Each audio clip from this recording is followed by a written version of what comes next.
감사하는 성도들 되어서 하나님 앞에 영광 돌리고 또 믿음의 복을 대대손손이 누릴 수 있기를 예수님 이름으로 간절히 축원합니다.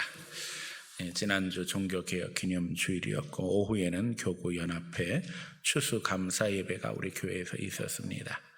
사실 교회에 대해서 적대적인 정책들이 난무하는 가운데서 이렇게 참으로 지자체의 단체장 또 국회의원 또 공직자들이 함께하는 예배를 드린다는 것이 쉽지 않은데 그럼에도 불구하고 하나님 앞에 이런 것들이 분명한 의미가 있다고 생각하는 것이 우리 공직자들 중에는 그래도 하나님을 섬기며 또 존중하는 사람들이 있고 그런 분위기가 확산이 되어야지 되기 때문에 하나님 앞에 이렇게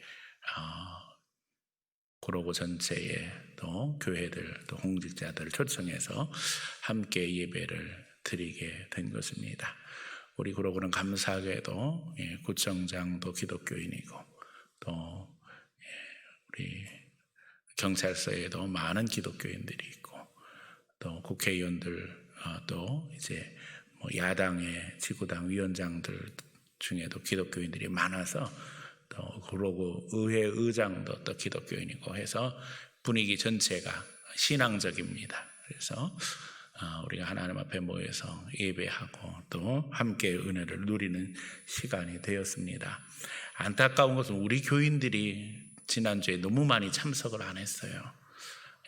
코로나 바이러스로 인해서 염려, 근심, 걱정 많겠지만 하나님 앞에 이기고 나가야 됩니다. 이제는 그것을 핑계 삼아서 언제까지도 갈 수 없는 그런 상황이에요. 벌써 6달, 7달, 8달, 9달 이렇게 돼 가잖아요. 말로는 올 연말이면 될 것이다 이러더니 올 연말에도 백신 힘들다. 내년 연말에나 실제로 가능할 것이다 그랬는데 백신 또 코로나 백신 아니고 독심 백감 가지고도 몇 명이 죽었네 몇 명이 죽었네 하는데 정부에서는 관계없다 그러지만 사람들 마음은 다 두려우시잖아요. 결국 이래도 저래도 마음은 불편합니다. 하나님 앞에 맡기지 않으면 편안한 마음으로 살아갈 수 없어요. 주님 앞에 믿음 가지고 신앙 잘 지키며 최후 승리할 수 있기를 예수님 이름으로 축원드립니다. 지난주 종교개혁 기념주일을 마쳤습니다만 종교개혁 기념주일을 지낼 때마다 사실은 아쉬운 부분이 있습니다. 그것은 종교개혁 당시 양대 세력을 형성했던 루터파와 개혁파가 연합하지 못한 부분이었습니다. 당시 연합이 이루어졌더라면 개혁은 더 효과적으로 또 광범위하게 이루어졌을 것입니다. 물론 이 연합에 대한 시도가 있었습니다. 대부분의 조항에 합의했지만 맨 마지막 부분에서 합의하지 못한 조항이 있었는데 그 부분이 바로 성만찬에 대한 인식이었습니다. 성만찬을 이해하는 데 있어서 서로의 의견이 달라서 합의하지 못했어요. 당시 우리 개혁파는 상징설 혹은 영적 임재설을 주장했고 루터파는 공제설을 주장합니다. 우리가 아는 것처럼 종교개혁을 먼저 부르짖으니는 루터파였고 그 뒤를 이어서 개혁파가 이 종교개혁 운동을 확산시키는데 주도적 역할을 하게 되어지는데 루터파는 상당 부분에 있어서 카톨릭에서 완전히 벗어나지 못한 부분이 있었어요. 그래서 이 공제설을 주장하게 되어지는데 당시 카톨릭의 주장은 화채설입니다. 다시 말하면 성찬을 행할 때에 그 떡이나 피가 완전히 예수님의 피와 살로 그 즉시 바뀐다는 거예요. 사실 우리는 이것을 미신이라고 그렇게 이야기합니다. 그런데 루터파는 그 중간에서 예수님이 역사하실 때에 이제 기도하면 거기에 예수님의 피와 살도 함께한다 그래서 공제입니다. 근데 우리는 예수님께서 떡을 드실 때 이것은 내 몸이다 하셨지만 상징이죠. 내 피다 하시지만 상징이죠. 그러나 거기에 성령님이 함께 하심으로 우리에게 감동이 임하게 되어지고 거기서 예수님의 십자가와 보혈을 체험하게 된다. 그래서 공제설 자체를 받아들일 수 없다. 이렇게 해서 논란이 되었어요. 많은 사람들은 크게 대단하다고 왜 연합하지 못했을까 하는 의문을 갖기도 합니다. 하지만 여기에는 아주 큰 의미가 담겨져 있습니다. 상징설의 배후에는 아이디얼리즘이 존재하고 공제설 혹은 화채설의 배후에는 리얼리즘, 실제론이 존재하고 있습니다. 아이디얼리즘, 관념론이라고 하는 것은요, 눈에 보이는 것보다 우리의 마음이 훨씬 더 중요하다고 생각하는 내용입니다. 그런가 하면 실제로는 우리 마음보다는 눈에 보이는 게 더 중요하다 하는 것이 아이디얼리즘의 내용입니다. 이런 차이는 결국 세상을 보는 인식에서 드러나게 되어지고 우리 그리스도인들의 삶과 중요한 연관을 갖게 되어집니다. 많은 이들은 자기들이 갖고 있는 생각에 따라서 움직이고 심지어는 신앙의 영역에서조차도 의식하지 못한 채 철학적 의견, 인식론적인 차이에 따라 행동하게 된다는 것입니다. 그래서 우리는 고민하지 않으면 안 됩니다. 우리의 신앙은 어떠한가? 마음 깊은 곳으로부터 주님이 원하시는 모습으로 세워져야 되지 않을까? 진짜 주님이 원하시는 것이 어떠한 마음의 자세 또 어떠한 생각의 방식일까? 고민하며 오늘 말씀을 증거하기 원합니다. 특별히 오늘 우리가 읽은 본문은 너무나도 잘 아는 말씀이죠. 우리가 세상의 빛이다, 소금이다. 저는 다시 한번 세상의 빛이 되라는 예수님의 말씀 속에서 11월 감사의 달을 시작하면서 신앙 점검하며 또한 우리가 세상을 바라보는 시각과 마음이 점검되기를 소원합니다. 이 말씀 증거할 때 주님 은혜가 우리 모두에게 함께 하기를 예수님 이름으로 간절히 축원합니다. 첫 번째, 세상과 교회에 대한 바른 인식이 필요합니다. 어떤 이들은 아주 간단하게 이분법적으로 생각합니다. 세상은 타락하고 교회만 거룩하니 그리스도인들은 교회 안에 머물러야 한다. 제가 이미 말씀드렸지요. 이 이분법은 성경적인 사고 방식이 아닙니다. 이런 이분법적인 사고 방식을 가지고 있는 사람들은 그리스도인들이 교회 안에서 행동하기만을 주장하고 있습니다. 이런 생각들은 종교개혁 당시 제세례파의 생각과 상통하게 되어지는데 이 제세례파의 생각은 현대 침례교회 안에 상당 부분 존재하고 있습니다. 그래서 지금도 이런 생각 가진 사람들은 명절 되어져도 집안 식구들을 방문하는 것이 아니라 자기들끼리 집회합니다. 그래서 친척, 세상 이런 관계보다 하나님과의 관계, 성도 간의 관계가 중요하다고 이야기하지요. 그러나 여러분, 우리가 하나님의 백성으로 하나님과의 관계가 중요하고 또 교회에서 신앙생활하는 것도 중요하지만 우리가 세상에서 내 친척, 내 형제, 내가 전도하지 않으면 누가 전도하겠어요? 그렇죠? 우리가 세상을 살아가면서 감당해야 할 부분들이 분명하게 있지 않습니까? 그런가 하면 세상에 더 큰 비중을 두고 현실을 강조하는 집단들도 있습니다.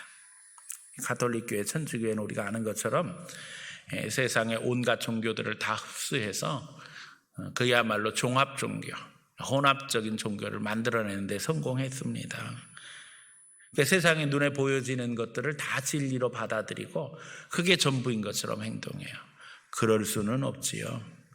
성경은 세상이 타락한 존재임을 분명하게 말씀합니다. 그리고 빛을 비춰야 할 것을 말씀하셔요. 우리가 빛이 되어야 하는 이유는 너무나도 분명합니다. 빛을 비출 때에 잘못된 것을 드러내고 또 바른 것을 증거하는 모델이 됨으로 말미암아 하나님 나라를 세상에 이루는 것이 우리 그리스도인의 사명이라는 것입니다. 예수님은 죄인들의 친구가 되심으로 사람들의 비난을 받으셨어요. 그러나 예수님은 죄인을 구하러 오셨다고 분명히 이야기하셨지요. 병든 자에게라 의원이 필요하다. 예수님은 병들고 죄 가운데 오염된 우리를 위해서 이 세상에 오셔서 참으로 죄인들의 친구가 되심으로 말미암아 그들을 변화시키셨어요. 때때로 우리가 세상 사람들과 같이 하는 이유를 착각해서는 안 됩니다. 그들을 그리스도 앞에 인도하기 위해서, 그리스도의 사랑을 증거하기 위해서 그들에게 다가가는 것입니다. 우리가 그들을 닮아가서는 안 되지요. 그리스도의 능력, 그리스도의 사랑으로 변화시켜서 하나님 나라 백성 만드는 게 목표입니다. 그러므로 교회와 세상의 관계는 너무나도 분명해요. 이원론적인 사고로 생각할 것이 아니라 우리 믿는 자들이 빛과 소금이 되어서 그들에게 나아갈 때에 세상을 변화시킬 수 있다는 것입니다. 이런 인식이 바르지 않으면 우리는 세상에 오염되기 쉽습니다. 더더욱 잊어버리지 말아야 할 것은 우리가 세상을 비추는 빛은 우리의 빛이 아닙니다. 예수님께 받은 빛입니다. 우리는 발광체가 아니라 반사체입니다. 다시 말하면 우리 스스로 빛을 낼 수 있는 존재가 아니에요. 예수님께 받은 빛을 사람들에게 비출 수 있다는 거예요. 다시 말하면 예수님께 빛을 얻지 못하면, 예수님의 사랑, 예수님의 은혜를 누리지 못하면 우리들이 할 수 있는 것은 다 고갈되어져 버립니다.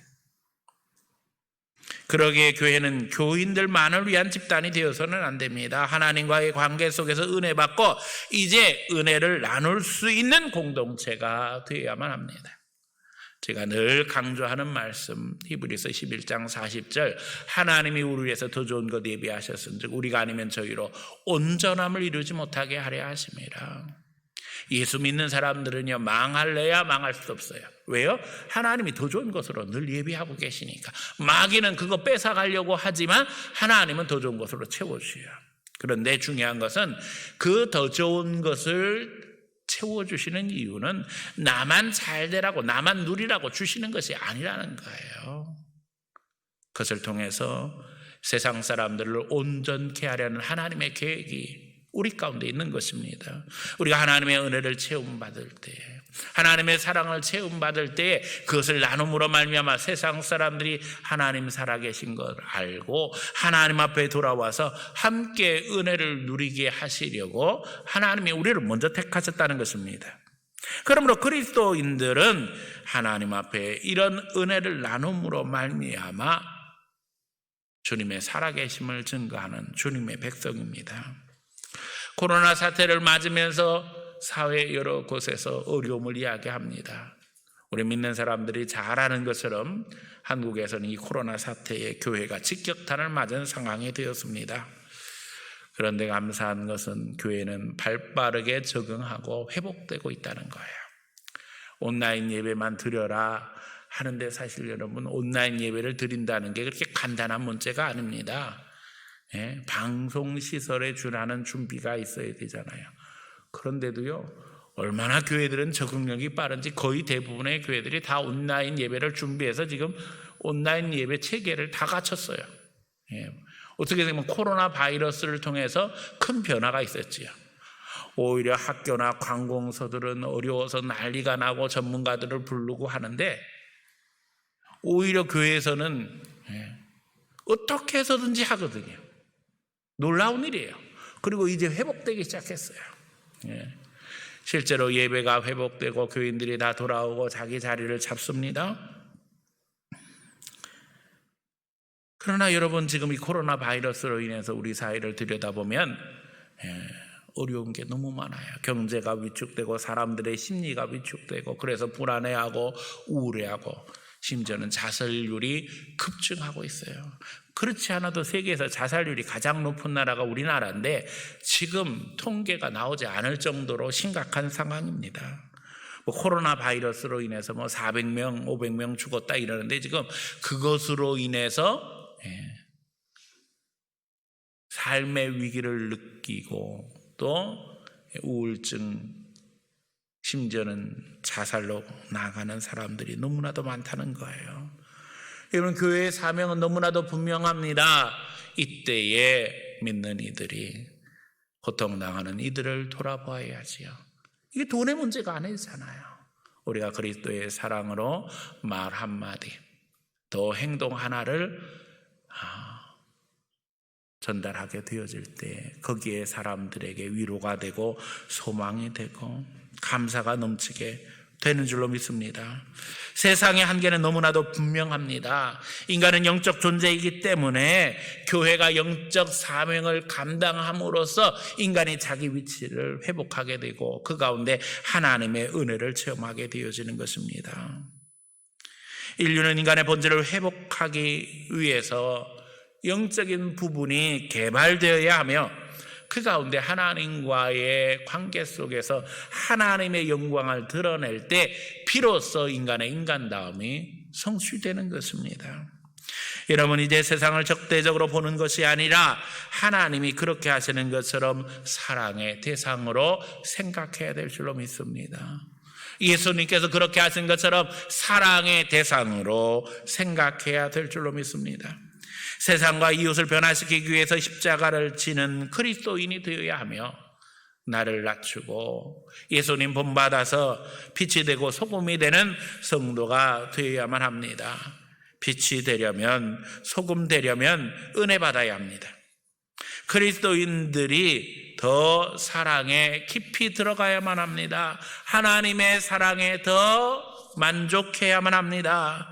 여러분, 그러므로 이제는 주님과 더 가까이 하며 그 은혜에 만족하며 그 은혜를 체험함으로 예수 사랑 실천하는 귀한 성도들 다 되어지기를 예수님 이름으로 간절히 축원합니다. 두 번째는 현실 인식과 이상의 메시지는 너무나도 분명해야 한다는 것입니다. 세상은 세상일 수뿐이 없습니다. 현실의 한계를 우리가 분명히 인식하지 않으면 안 됩니다. 현실이 모든 것으로 착각해서는 안 된다는 것입니다. 이것이 실제로 리얼리즘의 한계입니다. 오늘 우리가 아는 것처럼 세상 정부의 한계는 너무나도 분명합니다. 세상의 시스템의 한계는 너무나도 분명합니다. 우리는 빛이 세상을 변화시킬 수 있다는 것을 너무나도 잘 알고 있습니다. 오늘 예수님 말씀하시잖아요. 너희는 세상의 빛이고 소금이다. 우리가 바로 서지 아니하면 세상에 소망은 없습니다. 그러기에 하나님이 주신 이상은 너무나도 중요합니다. 물론 아이디얼리즘에만 집착해서는 안 됩니다. 눈에 보이는 것을 전부 멸시하고 내 마음의 것만 중요하다고 착각하면 안 됩니다.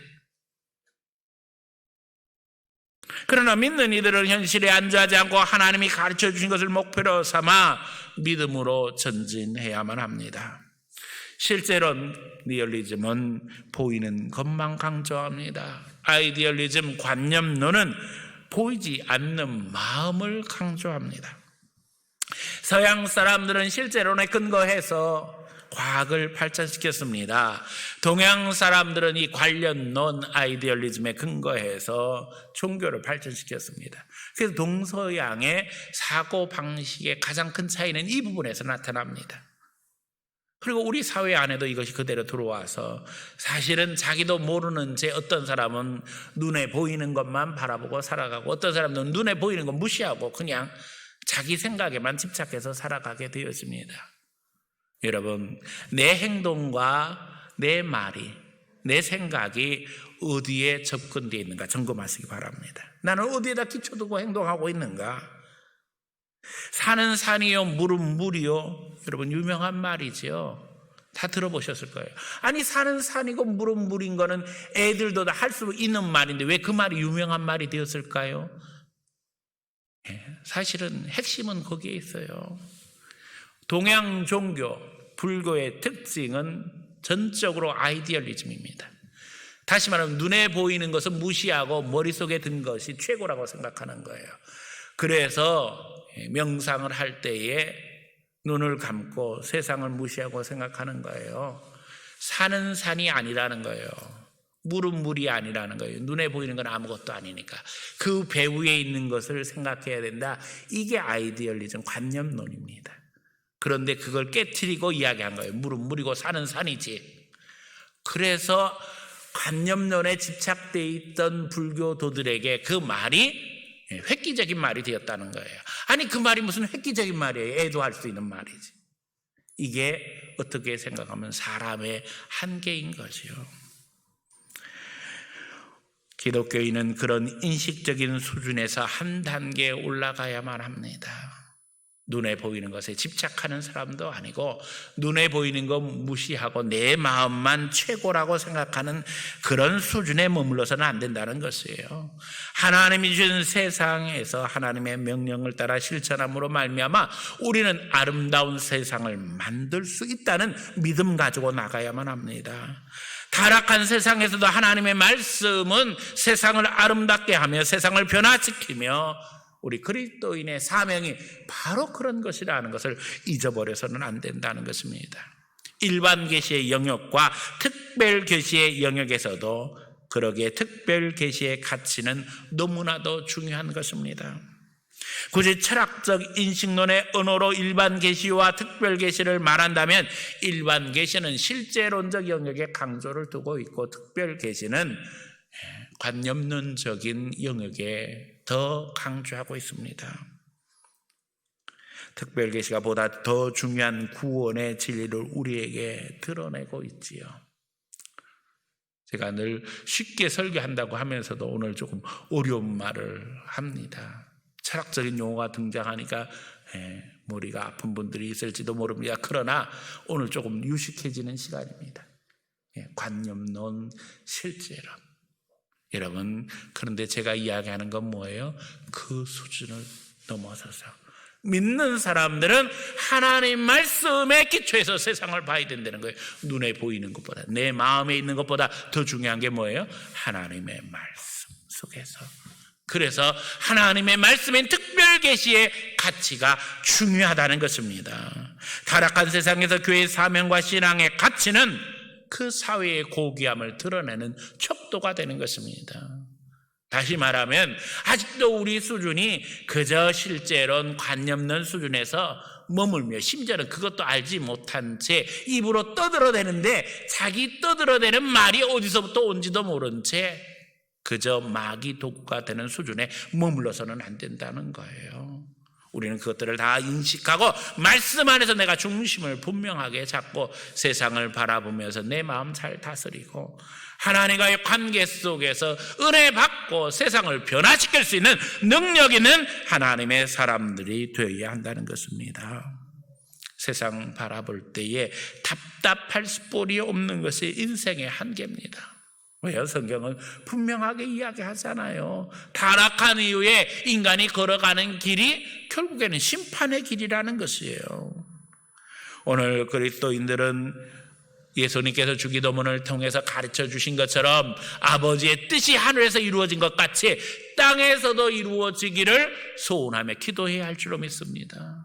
기도할 뿐만 아니라 그것을 실천하는 사람들이 되어야 합니다. 그리스도의 사랑을 실천할 수 있는 사람, 하나님을 바라봄으로 말미암아 소망을 얻고 또 그 가운데서 이제는 분명한 신앙감 가지고 세상을 향해서 그리스도의 사랑을 실천하되 십자가 붙들므로 말미암아 그 십자가를 통해서 오늘도 주시는 주님의 위로를 덧입고 그 사랑을 덧입음으로 말미암아 그 사랑 가지고 다른 사람들에게 사랑 실천하고 그 은혜 가지고 다른 사람들에게 사랑을 증가할 수 있는 귀한 성도들 다 되어지기를 예수님 이름으로 간절히 축원합니다. 세 번째는 세상을 능가하는 것이 필요합니다. 여러분, 이렇게 답답한 세상을 살아가면서 빛을 갈망하고 또 소금되기를 갈망해야 되는데 갈망하지 못하는 한계가 너무나도 분명해요. 해결 방법은 하나님 앞에 매달리고 주의 은혜를 누리는 것뿐이 없는데 요즘 우리 사회를 보면 하나님 없이 모든 걸 다 할 수 있다고 착각하는 것 같아요. 하나님 없이 인간이 천년 만년 살 것처럼 행동합니다. 여러분, 방역 잘하면 영생할 것 같아요. 요즘 보면 여러분, 방역 잘해도 인간의 한계는 분명합니다. 우리가 아무리 열심히 운동을 해도 우리 한계는 너무나도 분명해요. 성경은 이야기하잖아요. 예? 인간의 연수는 정해져 있어요. 강건해도 7, 80이에요. 그걸 넘어가기가 어려워요. 세상의 빛이 비추어지지 않는다면 얼마나 혼란스럽겠습니까? 소금이 뿌려지지 않는다면 세상은 부패할 수뿐이 없습니다. 세상은 타락한 존재며 그러기에 남은 것은 심판뿐입니다. 그러므로 예수 사랑 없이 세상은 소망이 없습니다. 하지만 예수님께서 우리를 사랑하심으로 이 세상에 오셔서 십자가를 지시고 이 세상에 예수 사랑을 부어주셨습니다. 세상에 내려오셔서 인간이 되셨고 십자가에 죽으시고 다시 살아나셨습니다. 세상을 능가하는 예수님의 사랑, 그것이 인류의 소망인 것입니다. 이제 이 가치, 이 진리는 우리를 통해서 드러나게 되는 것입니다. 예수님은 예수님의 제자들을 세우심으로 말미암아 예수님의 사랑을 오늘도 세상에 드러내게 하십니다. 그리스도의 희생을 실천하기 이전에 우리는 그럴 만한 가치가 있는 사람으로 성장해야만 합니다. 여러분, 아무나 희생할 수 있는 것 아니에요. 아무나 그리스도의 사랑을 드러낼 수 있는 것 아니에요. 그럴 만한 가치가 있어야지요. 예수님의 사랑, 예수님의 희생이 귀한 것은 예수님은 그럴 만한 가치가 충분한 분이기 때문입니다. 저는 우리 성도들 한 사람 한 사람이 인정받고 존경받고 사랑받는 그리스도의 사람들로 다듬어져 나가기를 축복합니다.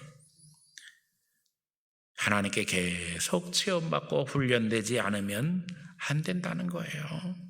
예수님의 가르침 따르며 세상이 우리를 바라보게 해야 한다는 것입니다. 이런 빛을 비추게 되어지면 사람들의 시각은 빛을 향하게 되어져요. 짐승들은 본능적으로 빛을 향해서 움직입니다. 이것이 빛이 가진 능력이지요. 오늘 우리가 그런 능력으로 하나님 앞에 세움받기를 원합니다. 성령의 능력으로 체험받음으로 말미암아 세상을 향해서 하나님의 능력을 공급하고 사랑을 실천할 수 있는 성도들 되시기를 축원합니다. 여러분의 힘이 딸리고 여러분의 능력이 모자라다면 하나님 앞에 기도하세요. 주여, 성령의 능력으로 채워주시옵소서. 내게 용기를 주시고 내게 능력을 주시옵소서. 내게 사랑을 주시옵소서. 하나님, 나도 예수님처럼 사랑하며 살아가기 원합니다. 성령의 능력을 더해주세요. 내가 베풀고 살아가기 원합니다. 나의 부족한 부분을 채워주세요. 주님 앞에 다듬어지기를 원합니다. 주님 사랑 가운데 살아가기를 원합니다. 그래서 성찬의 의미가 영적 임재인지 공재인지를 고민해야 됐던 거예요. 다시금 정리하면은요, 성찬을 행할 때 우리가 나누는 포도주와 그 떡이 거기에 그냥 섞이지 않은 예수님의 피와 살이 덮여져 있는 것이 아니라 성령이 감동하심으로 말미암아 내 마음속에 성령의 감동이 일어나고 이제는 내가 주와 하나라는 확고한 확신 가운데 주님의 지체가 되죠. 세상에 나가서 예수 능력 행하는 하나님의 사람들로 우리가 세워져야 했기 때문에 개혁자들은 그 부분에서 우리 신앙을 분명하게 했다는 것입니다. 오늘 성령님은 우리를 통해서 역사하시기 원합니다. 오늘 우리가 거룩하신 그리스도의 지체로 세상에 나가 영적 감동을 전달하는 하나님의 도구가 되기를 원하십니다. 예수님께서 십자가에서 아낌없이 내어주셨던 것처럼 오늘 우리가 죽어지고 녹아지고 부서지는 가운데 하나님의 능력 드러내기를 원하신다는 것입니다. 그럴 때에 우리는 하나님의 은혜를 증거하게 됩니다. 우리 앞에 세상이 있습니다. 그것은 실체입니다. 거기에 성령의 인도하심 따라 은혜로 채움받은 성도들이 나갈 때에 세상은 은혜의 장이 되어집니다. 세상은 그리스도인의 무대가 되는 것입니다. 성령의 인도하심 따라 우리가 낮아지고 부서질 때에 하나님 나라가 거기에 임합니다. 물론 완벽하지 않습니다. 아직 새하늘과 새 땅은 되지 않았습니다. 그럼에도 불구하고 우리가 예수님의 모습 본받아서 십자가 붙들고 그리스도의 사랑 실천하기 위해서 발버둥 칠 때, 기도할 때에 성령의 임재하심이 함께함으로 말미암아 거기에 보혈의 능력이 나타나고 예수의 능력이 나타나게 되어지는 것입니다. 우리가 부서지는 곳에서 보혈을 체험합니다. 우리가 낮아진 곳에서 예수님의 겸손을 증거합니다. 여러분, 이제는 우리가 여기서 천국을 몸으로, 생각으로, 행동으로, 말로 증거하고 있다는 사실 잊어버리지 마시기 바랍니다. 11월 감사의 달이 시작되었습니다. 사실 세상 바라보면 감사할 것들이 별로 없는 것이 현실입니다. 그러나 말씀드렸잖아요. 눈에 보이는 게 전부가 아니라고요. 우리는 하나님의 은혜로 체험받기 때문에 우리 마음에는 성령의 인도하심이 있습니다. 그래서 감사할 수 있습니다. 이 어려운 세상에서도 우리를 지켜주시는 주님, 우리를 붙잡아 주시는 주님이 계시기 때문에 우리는 감사할 수 있습니다. 11월 감사의 달을 시작하면서 하나님 앞에 영광 돌리고 이 감사의 능력으로 서로 나눌 수 있기를 축원합니다. 그때 우리 가운데 역사하시는 하나님의 은혜를 체험하게 되어지며 우리가 소금이 되어져 빛이 되어져 세상을 변화시킬 수 있는 것입니다. 하나님은 우리가 세상의 모델이 되기를 원하십니다. 높은 선반 위에 들려져 사람들에게 주목받기를 원하십니다. 그러려면 녹아지고 부서지고 희생해야 합니다. 여러분, 희생을 두려워하지 마세요. 한 알에 밀알이 썩어져 죽어질 때 많은 열매가 맺게 되어지는 것, 오늘 우리가 고난과 고통의 시기를 통과하고 있지만 이때에 더 죽어지고 이때에 더 낮아지고 이때에 더 하나님 바라볼 때에 거기 예수 능력이 나타나고 성령의 역사가 함께함으로 말미암아 주님의 제자로 더욱 성숙하게 되어지며 그 가운데 감사의 열매로 주님 앞에 드려지게 되는 줄 믿습니다. 기도하겠습니다.